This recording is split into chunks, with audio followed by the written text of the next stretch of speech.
Meanwhile, President Akufo-Addo has been addressing us on the economy. Last night, the president admitted that the country is in a crisis. The president is, however, conceding that irrespective of how woefully the economy is performing, he's set out to fix the economy. Our reality is that our economy is in great difficulty. The budget drawn for the 2022 fiscal year, that is this year, has been thrown out of gear, disrupting our balance of payments and debt sustainability, and further exposing the structural weaknesses of our economy. We are in a crisis. I do not exaggerate when I say so. I cannot find an example in history when so many malevolent forces have come together at the same time. But, as we have shown in other circumstances, we should turn this crisis into an opportunity to resolve not just the short-term urgent problems, but the long-term structural problems that continue to bedevil our economy. Okay, so that's the position of the president. But what do you think about the address of the president? We've been engaging some Ghanaians on that. Said that the president gave an address regarding the economy on ways to revive or restore the current economic situation in the country. And we have been interacting with some residents here in the Ashanti region, and here's what they've been telling us. To be very honest, no, he didn't. Why would I say so? So what we're expecting from Nanado's speech was a speech of reassurance. Ghanaians were expecting him to give us a speech that would make us feel happier. Russia-Ukraine war, COVID, these are conversations we've heard everywhere. We hear it every single day happening. But the question is, what are we supposed to see? You still get us hearing blames of we are not paying taxes. Then the question is, what happened to e-levy? You hear him telling us about inflation rates. What exactly are the kind of differences we're expecting to see? We didn't get any of that from the speech yesterday. For me, I felt like it was a below par speech for the president, and it's not something we were supposed to see. Why would I say such a thing? Notice fully well that after the speech, he didn't calm anybody down. People are angry this morning. When I even entered the Trotsky to Tech Junction, everybody in the car was angry. The only big thing you hear is Sika Mpedede. So what do you get from the Sika Mpedede? Is it that we are the ones making the noise, or the money is the one making the noise? We think we need more clarity, because most of the things are like, they are just there. We are not getting the kind of impact we have to have. So but I nobody, how many years in it? Any 6 and kind of 2 years. I feel mom. And I'm about Casadiano. And I'm a shams and Kasha Matrima, Oshama Atrema. The president's address did not go down well. If he knew these measures earlier, he would have implemented them, but not now, when he is about leaving office. Even his comments about money disliking noise was unhealthy.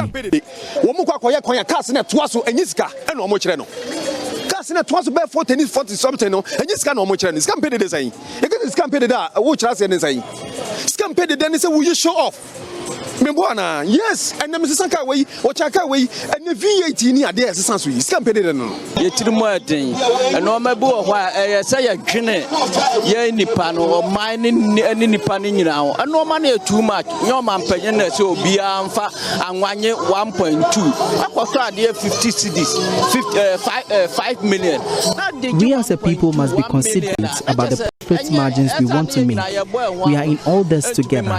Even though the president is putting in place some measures, it can't restore the economy.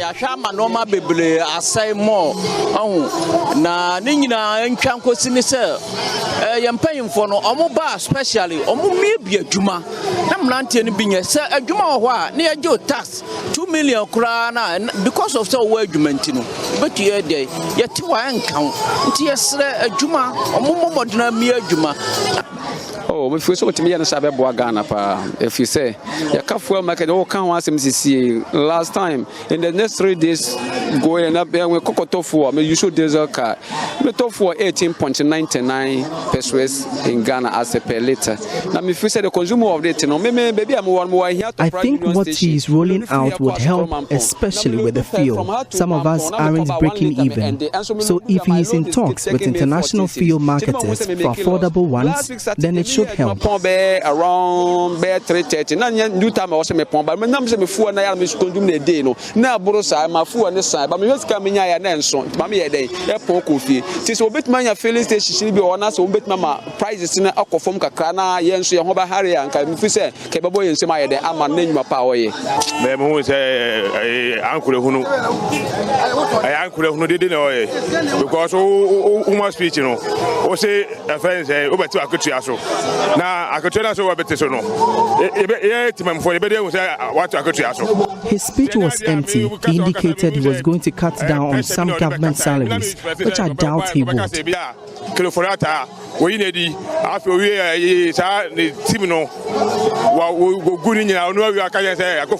President, but step it down.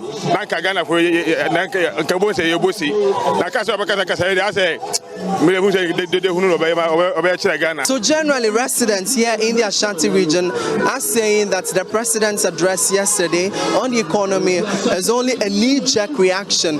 They were actually hoping that the president would take pragmatic steps, including the removal of Ken Ofori-Atta, who is the finance minister from post. From here at Kumasi, my name is Emmanuel Bright Kweku.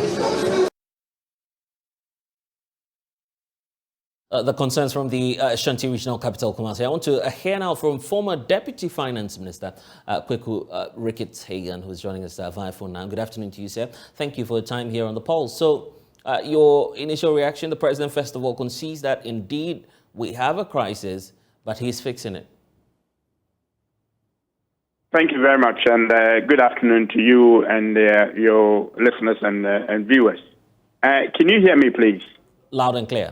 All right. I was having some challenges connecting with you via Zoom. The president left a lot of questions unanswered, more than he actually came to answer.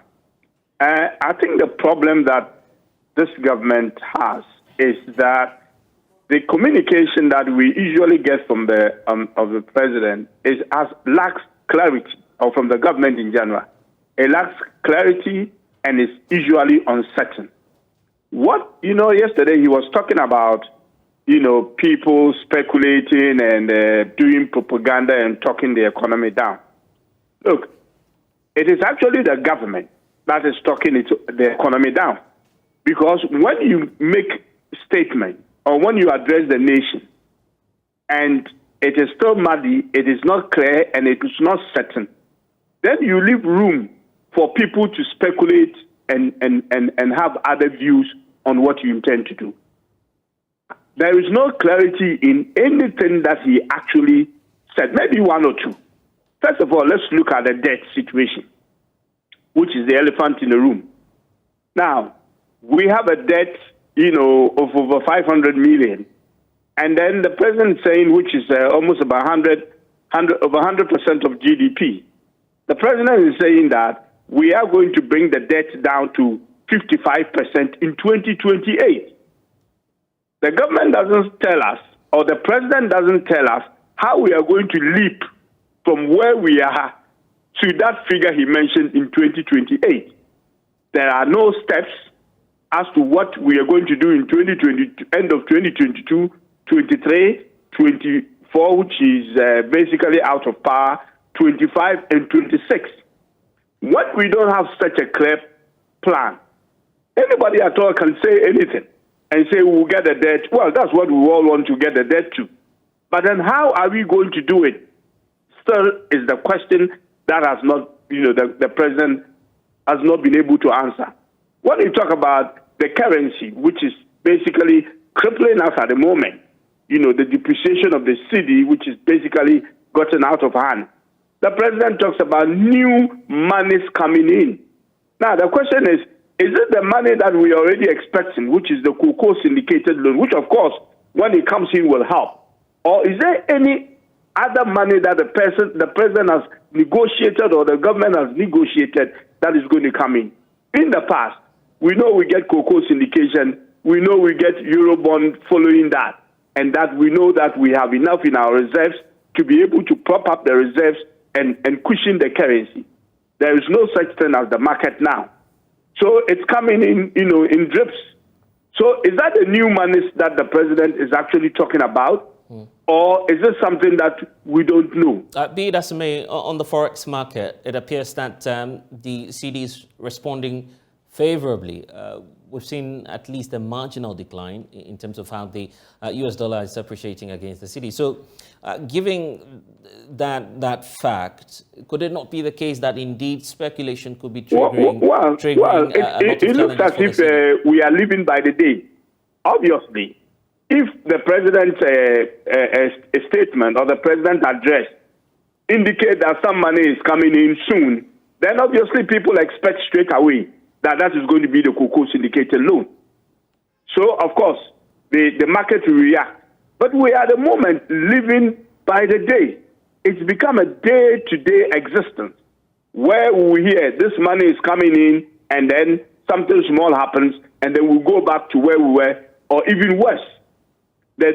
We don't seem to have a long, short-term, medium-term plan as to how we are going to, the president is going to get us out of the mess that we are in at the moment.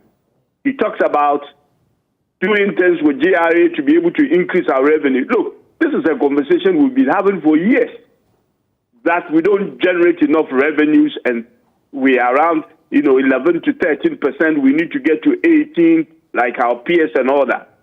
Now, working with the GRA, yes. But what exactly is the president going to do or the government going to do for us to be able to get to around the 18 or the 20% that we've been talking about?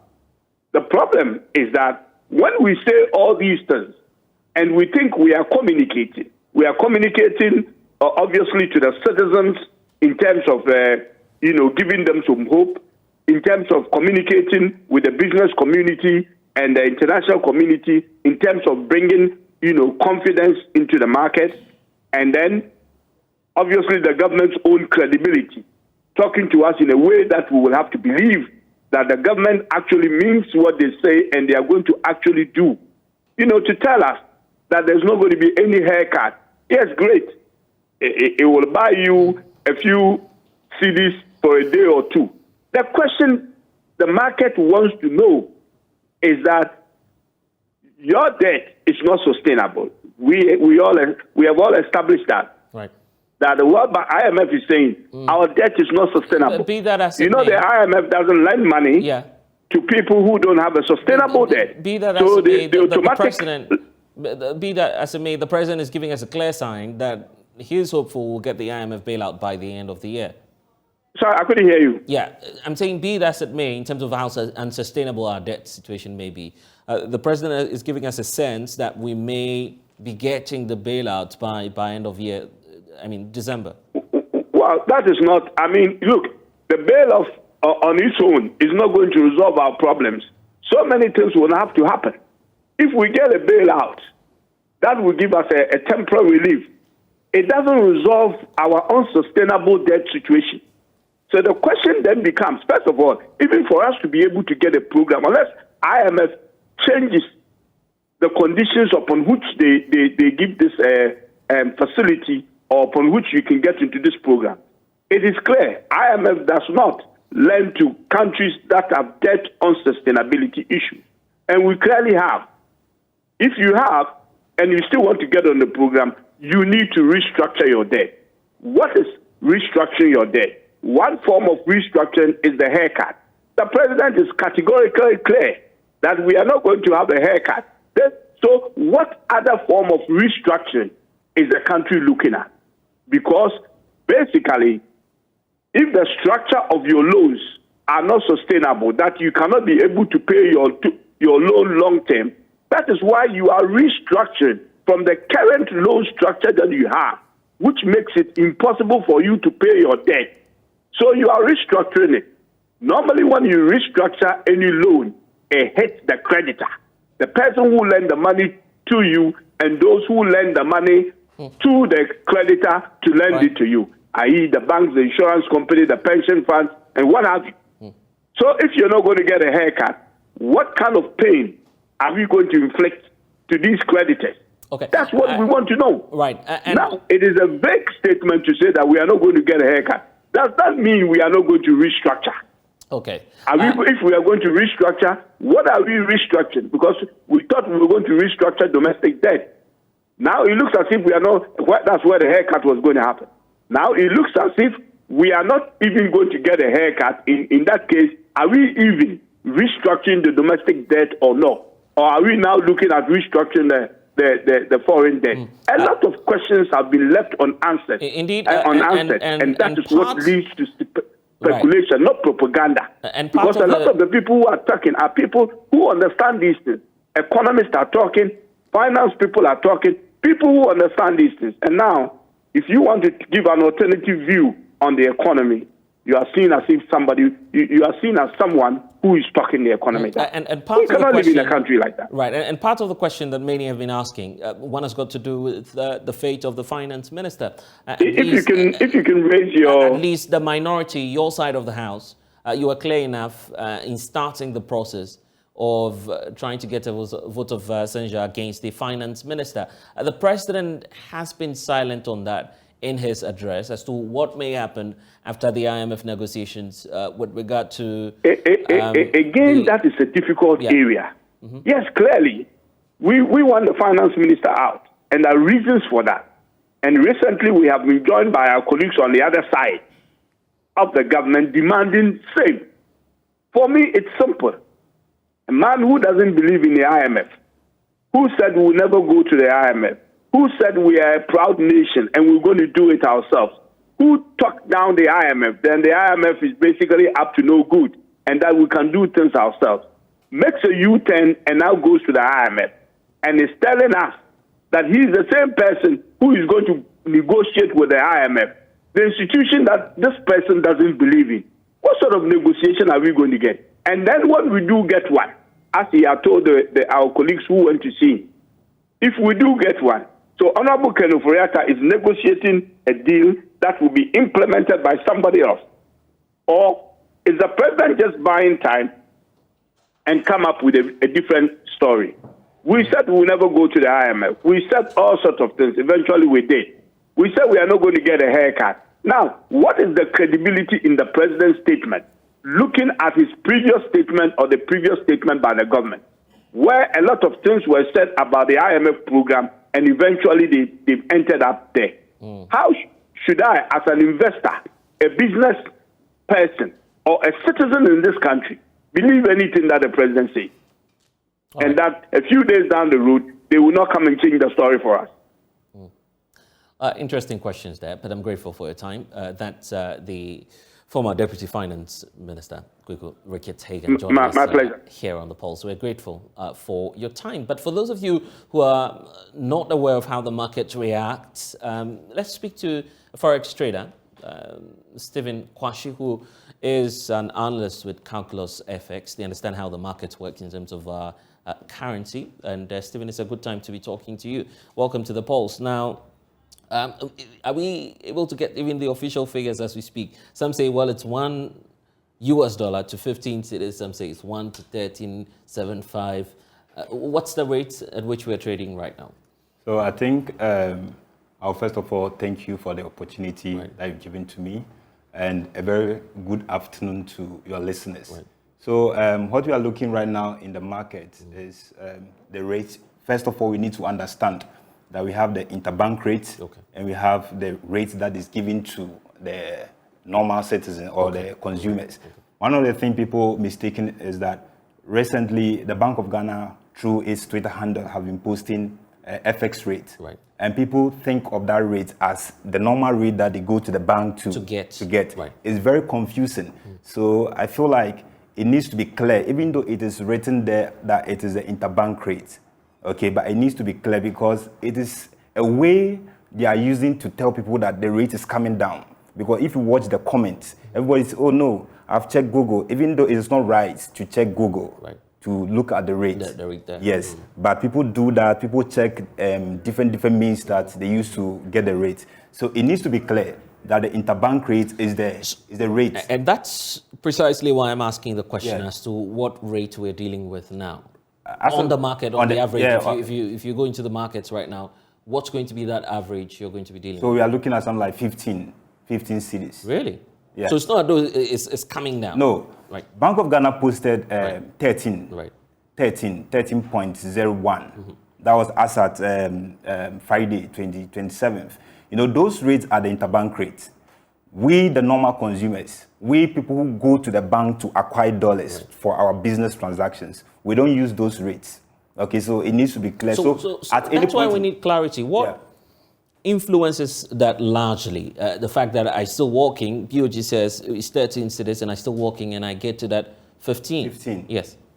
So is it based on how many people are going in for the dollars at a particular point? Yeah. Or how does it really work? So the price determination of the exchange rate is mainly based on demand and supply. Okay. It's basic demand and supply. So the exchange rate system, we have three main categories of exchange rate system. Okay. We have the free float system and we have the fixed rate system. In between it, we have the managed float. Okay. So if you look at our currency system we are using, we are looking at the managed float system.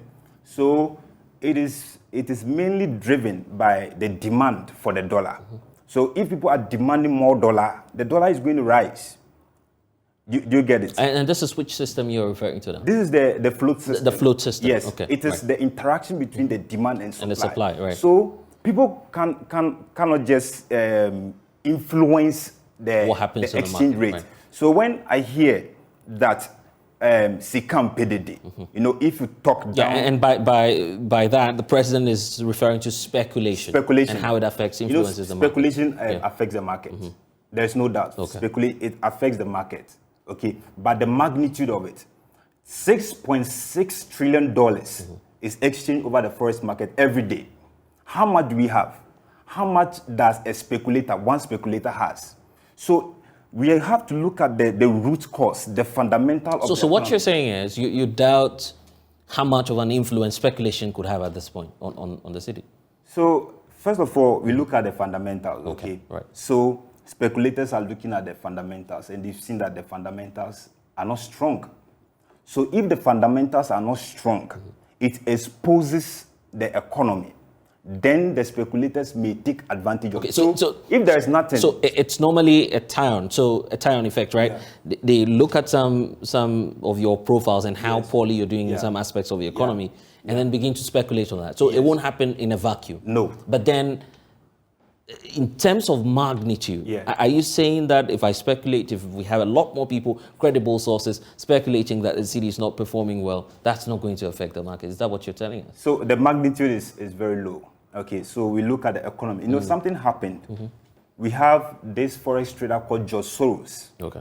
And it happened to the Great Britain, which is historically known as the Black Wednesday. Okay, right. Okay, so the British currency was marked against the Dutch mark. Okay, so at the point, the currency of the Britain was coming down, but the government keep pumping money inside, buying it. You know, those things are short-term measures. They don't do anything. In the short term, it just vanishes. So you're saying right now that even if we go in, look at the forex we're expecting, the syndicated loan and all of these forex that we're expecting, your belief is it will just be a flash in the pan? It's just a drop. It's not going to do anything to the market. Just maybe in the short term. Look at it, we are entering into December. Right. People are going to do more imports. Transactions. More imports. Okay. People are going to demand the dollar. So bringing these small monies into the economy is not much. And I guess that's where the president says, okay, we'll revise our notes. We'll try and produce some of the items in the country. Yeah, that's the way forward. We need to look at that because if you have a closed economy, you see, depreciation of the city wouldn't worry you if you produce everything inside. If you get all your raw materials inside. You wouldn't worry about the depreciation of the city. But in the case where we have to import everything, we import tomatoes, we import toothpick, we import everything. Those are the things that are going to put pressure on the city. Okay, I want us to talk about the black market. Okay. It's come up many times. The BOG is trying so hard to crack down on these illicit forex trading. Yeah. What's the impact in terms of how significant it could be? Yeah, because when you look at the black market, you know, they have a lot of the the currencies. Okay. So they have the cash. Currencies. But you ask yourself, who give them this currency? These people are even close to commercial banks. You ask yourself, who give it to them? And their rates that they charge is not official. So at any point in time, they can just change the rates. At any point in time. Okay, so they change. They don't respect the market rules. Not at all. According to how much you are even bringing on board, then they can determine. You can negotiate with them that okay, I'm bringing maybe $100,000. Right. Let's use this rate. So the rate is not fixed, and they also push in a lot of fake currencies, which goes a long way to still affect our currency, because everybody wants dollars. Everybody wants dollars. Because if you don't have a need for dollars, there is no way, there is no need to go in for dollars, unless maybe you want to use dollars for import something. Okay, so this is where it goes a long way to affect business people. Business people want stability of the currency. It doesn't. So when it stays at 15 and it's going to stay at 15 in a long term, there is no problem. Because the businessman wants stability, I guess. Okay. Is planning. And that's why I'm happy you're raising that point, because what's the outlook feeling like in terms of what we may be experiencing in the coming months? Because a lot more of the business community, I mean, people working in there would want to know, do projections and see what I need to be trading with at the end of the year. Yeah. What's the outlook? So, in fact, when you look at the Forex chart, the USD Ghana cedis chart is very depressing. For a long time, we have not seen even a retracement. It's just shooting. We've not seen. Okay, so it keeps going up. It keeps going That's up. how the curve is working. Going up. There is no retracement. And any hint of a retracement will also bring in a lot of people to buy it up. So, looking at future outlook, we are looking at 20. It will go to 20. No, but I mean, come on. It will go to 20. Give us some hope, at least. When 20 cities just to exchange $1. Yes. By the end of the year. Let's look at the rate of depreciation. And if you look at the rate of depreciation and the trend we are taking, the intervention government is bringing in, these are not root intervention. It doesn't go down to the root. It's just artificial intervention. We are just postponing the problem. It's just a matter of time. It will catch up with us. We are just postponing the problem. Okay, but then this will be reliant on some factors, I believe. Yes. That if we are able to, for instance, get the IMF deal at the end of the year, that's what the president is hoping for. Some experts believe it may go beyond this year. If we don't get the IMF deal this year, it's going to 20. Is that your belief? As for the IMF deal, I don't even want to talk about that because I don't know what great impact is going, because it's a loan and you are going to pay it. If you take USD or you take the dollars, you are going to pay back in dollars anyway. So as I'm saying, we're just delaying our problems. We are delaying it, and it's not going to help us. We need to go back and tackle the problem from the roots. It appears you're not giving us any sense of hope at this point. No, I'm not myself. I'm not happy. Right. I'm very depressed when I look at the chart. I'm very depressed, and I don't see the way out. Okay, but there is something that we need to look at about the currency market. When we started before independence, okay, we had a currency board, which is the West African, currency board. Right. Okay, right. So we were using that board, and the currency that we were issuing was the African pound, African pence, and the likes. So when we got independence, we shifted. Okay, we brought Bank of Ghana as the monetary authority to control our cedi. So then they brought Ghana pound. Okay, so then Kwame Nkrumah also came. He said, no, we don't need this Ghana pound. We need our own currency, and they brought a cedi. I'm just giving this track record that we really need to go back. We need to look at a currency board. I believe Ghana needs a currency board. Yeah, but what you are asking us to do is to begin to control the markets when indeed we are running a free system. That would be challenging at this Probably time. we don't like a free system. A free system will not help us because we've seen from the chart. I mean, we're beyond controlling the markets now, you agree? And it's really sad for a country that we have gold, a country that we have cocoa. Côte d'Ivoire, Ghana, largest export, producer of cocoa. Even if we can back our currency with gold, we mine gold in this country. if we can back our currency with gold, okay, it comes with its own challenges. But when we do that and we peg our currency, we will do better.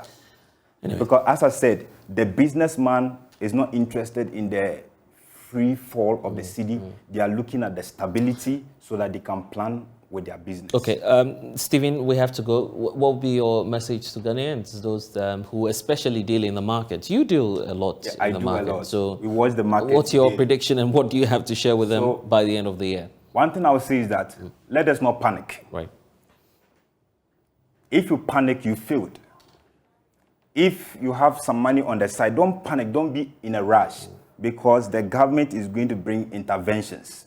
And in the short term, the interventions will, in a way, affect the market. Just relax and watch the market and do what you have to do. And my message to the government is that let us go back and look at the root cause. Let us not make certain artificial intervention. It wouldn't do anything to the market. This market is 6.6 trillion transactions every day. Your $1 billion wouldn't do anything to it. Your $2 billion in and out wouldn't do anything to the market. Let us watch the thing in this perspective, and we can build a better currency. Okay, then.